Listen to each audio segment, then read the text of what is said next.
Hi there, namaste from Varanasi, India. I just arrived here a few days ago. I am on the top of my hotel's rooftop looking out at the spectacular scene of the city of Varanasi stretching off in every direction here, all the other rooftops and everything, and the Ganges River. I can just barely see it off in the distance here. At the end of this video, then I'll grab the camera and do a quick little scan of the scene here. It's pretty awesome. So this video is titled The Ultimate Goal of the Spiritual Quest. And I can sum it up in 5 words. The ultimate goal of the spiritual quest is the reunification of fragmented consciousness. The reunification of fragmented consciousness. So in my video, Who or What is God? Then I gave an analogy, and I'll explain that quickly here because it ties into what I'm going to be talking about. So imagine a beautiful vase sitting on a pedestal, and this vase is called oneness. You could call it God, but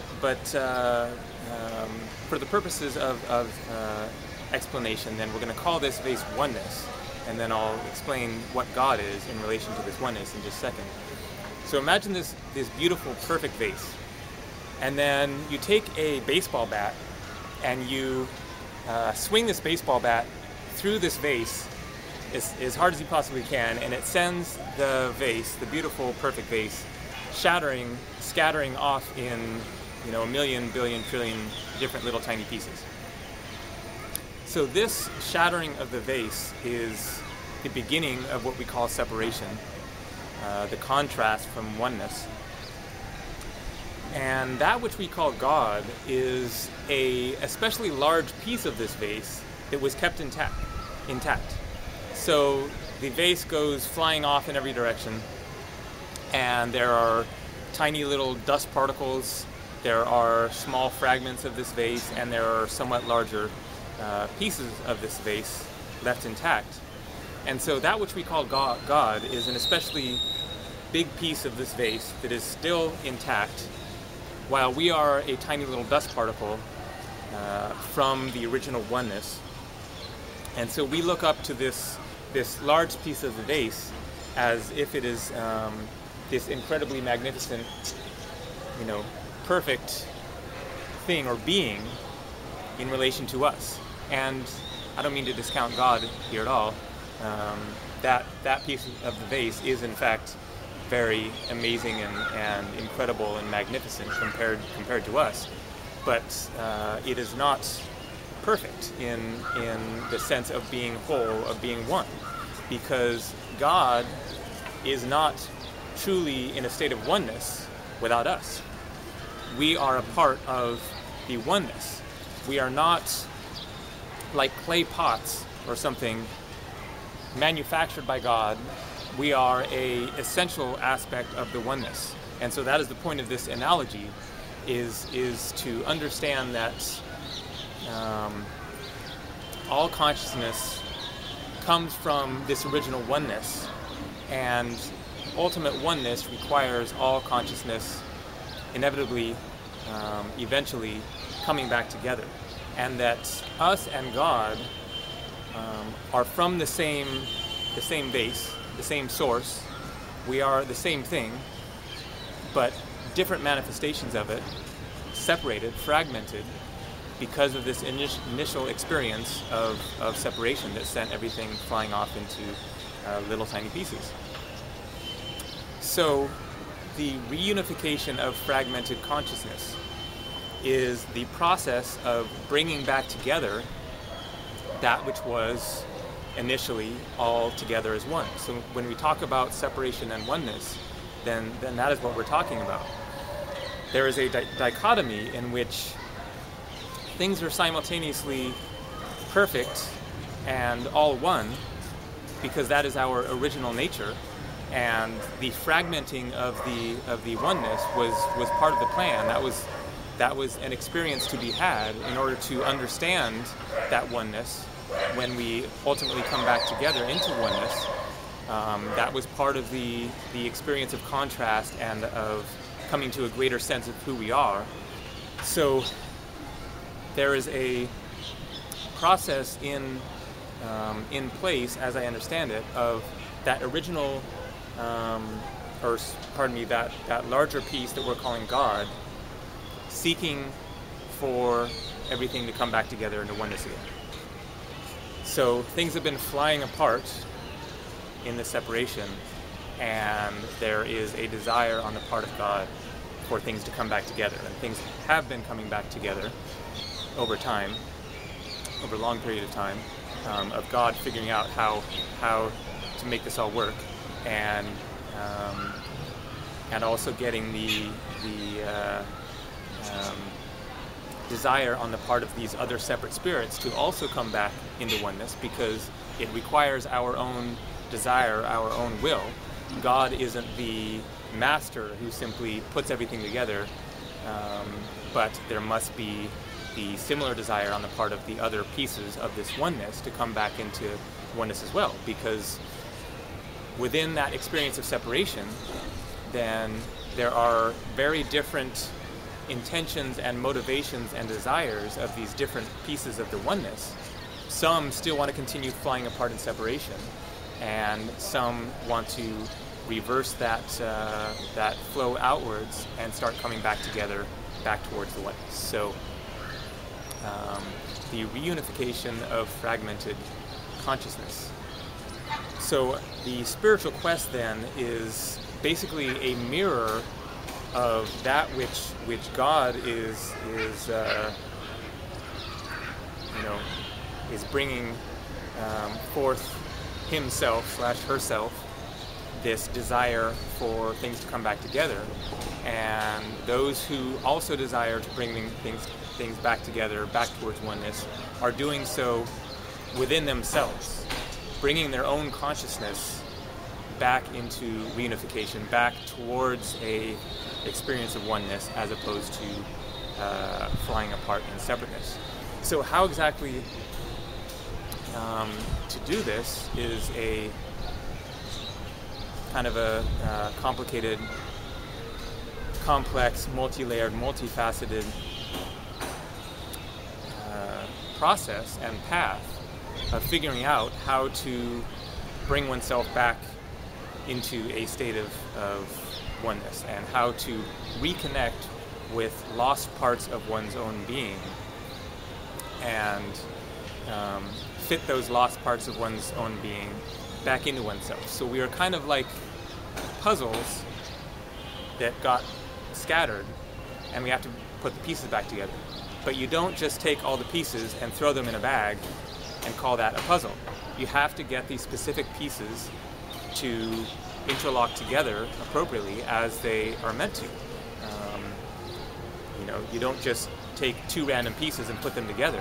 You have to find the right pieces that fit together. And so this is kind of what we're doing with our own consciousness, our own being, is figuring out how to fit together these various pieces of ourselves that we are contacting and reunifying with. And there are many different techniques and tools and various practices available to us that help in this process, but just to keep in mind this concept of seeking other parts of our consciousness within ourselves in order to contact them and bring them back into our conscious awareness. So in a practical sense, really the best way to bring about this process of connecting with lost aspects of our own consciousness and bringing them back into our conscious awareness is basically to find something within yourself that is real. So real feelings, real emotions, real desires, to connect with some aspect of yourself that flows freely and spontaneously. It could be anger, it could be fear, it could be sadness, it could be laughter, it could be joy, it could be desire, it could be creative expression, it could be dance or music. Finding something within yourself that moves through you spontaneously and creatively and unhindered. And in the course of contacting those parts of yourself that are real, that have real substance to them, that are not a mirage or a facade or a presentation, your happy face to the world of everything's fine and I'm doing okay is simply a presentation to get ourselves through this modern world that is so often disconnected from the truth of the human spirit and of the essence of our beings. So the spiritual quest is to a great extent to, in some way, shape, or form, find our real selves, get in touch with our real essence of being, despite the expectations of society and the people around us, and instead making it a priority to find out who we really are and what our genuine desire, what we really want to be and do in this life is. And in the course of that quest, find something within ourselves that is genuine, that has real substance, and follow that. Because in the course of contacting these real, spontaneous, unobstructed aspects of our being, then they are the doorway to more aspects of ourselves in that same vein. You connect with some just primal flow of energy within yourself, and that will almost certainly lead to other aspects of your being, awaken and open them up, in addition to that initial connection with something real within yourself. So there are all kinds of different tools and exercises available to us that will lead in that direction. Meditation, yoga, Reiki, rebirthing, massage, dance, drumming, art, music, painting, various different creative exercises and tools and techniques and things that help us get in touch with our spontaneous creative energy. So I hope that kind of crystallizes things in terms of what the spiritual quest is ultimately about.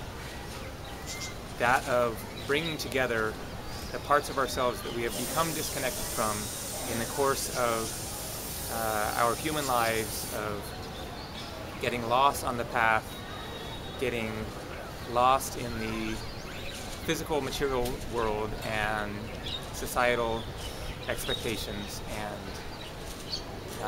instead re-diverting ourselves to that quest of getting in touch with the essential nature of our soul and making that a top priority, and allowing that to guide us forward even as we are navigating through this physical realm and these cultures that we live in, and finding a way to balance the outer world and the inner world and find some kind of a unity between the two. As I said, I'll grab the camera now and show the amazing scene here of Varanasi, India.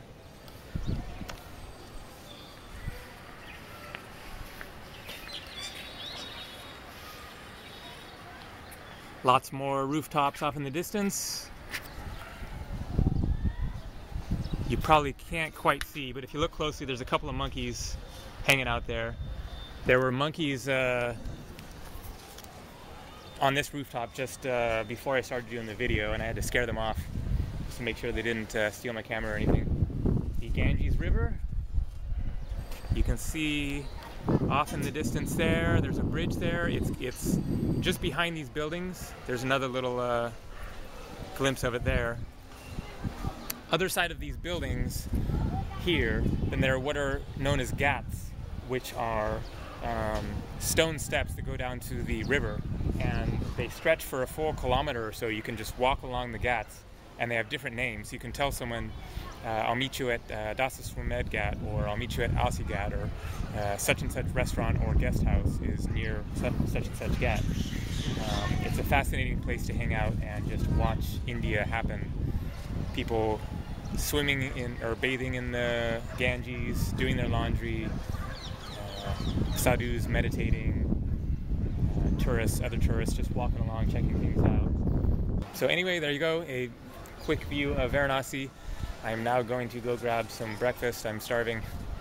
So thanks a lot for watching. Take care.